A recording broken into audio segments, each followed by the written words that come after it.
First, if there be a willing mind. Who in here is willing? Willing for what? Willing for anything. When I first got born again, I was so willing. I didn't care whether you knew God or not. Now, that was my personality. It might not be yours, but I felt robbed, just absolutely robbed, because I was 28 and no one told me about this Jesus. How many knows? I heard some of your testimony this morning. That's testimony. Well, some of you might still be living close to hell, but you've been harassed from the outside, but you have authority over it. Thank God. We got authority in that name. Yes. I have been studying and studying and studying this word equality. And it's all things equal, that's true. But what have you got in abundance? I'm asking you, what have you got in abundance? Well, I've got this in abundance, that in abundance. Joy in abundance, yes you do, absolutely. Who yelled that out?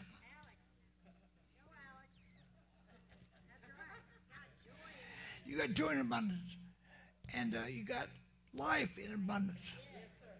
And you got many other things, but this is on the other side of Calvary. Equality is on the other side of Calvary.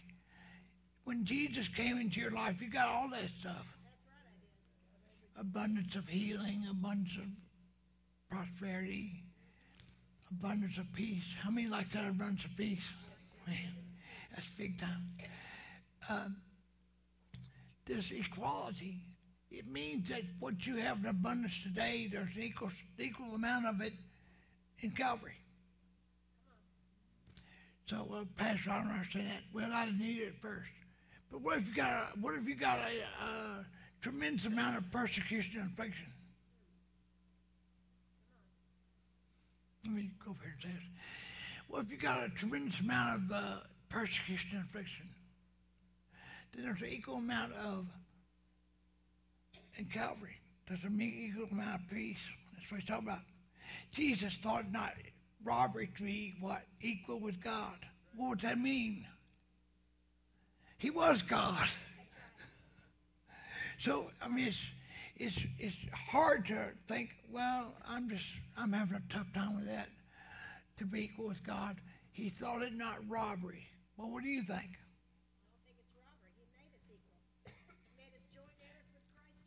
Say, all things are equal now. That's what it's all about.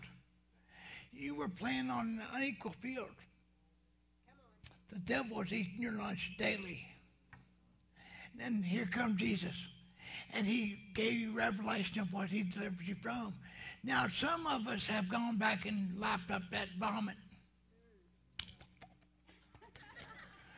Like we needed it. You didn't need it. You didn't need it then, you don't need it now. So say, I'm delivered today. Jesus has given me salvation. He is my salvation. So that means if you went back and you went back to the world to get your provision, you went to the wrong place. God's got your provision. So persecution and affliction comes when all many different ways, you know that. But it says that you're persecuted because of your position.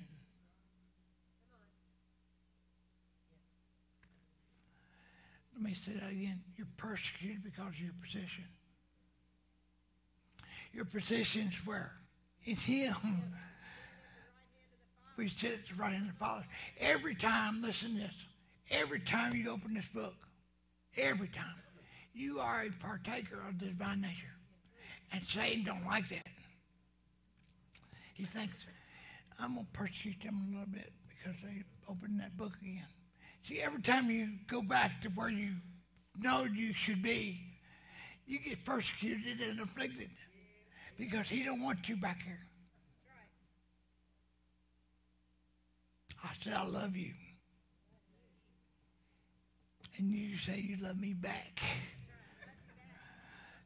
I'm glad I don't got a half hour up here.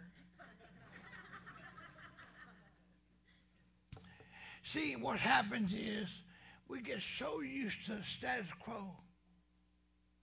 We come to church every Sunday, which we should. We find other things to do than do the things we know to do. That's not good. But isn't it amazing when you first started out how wild you were for God? What happened to us? Still there. Your mind changed. Your physical being changed. Your situation changed. We need him so bad. I remember I need him so bad. I want him to make things equal. How many has ever experienced lack in finances? On the other side of Calvary, you're equal. Oh, man, somebody heard it. You're equal. But you know what your problem is? You ain't been confessing it. You've been confessing what it is. Faith is calling things that be not as though they are. The Lord is my shepherd, I shall not. We don't believe that. See, we think we ought to have some kind of lack. He defeated lack. Well, that's the first time you ever told me that. Well, I'm telling you because you need to know. How many has ever in your body ever experienced sickness and disease? What did you start claiming? Healing. Why? Because he's got an abundance. So everything on this side of Calvary, we are persecuted and afflicted for what you believe. Stop believing. Quit it. Stop believing for more. Stop believing in your sanctification. Stop believing in God. You don't want to hear that. You know that ain't God. Well, see, I think we get disappointed because we go back to our own vomit. Maybe I'll say that again.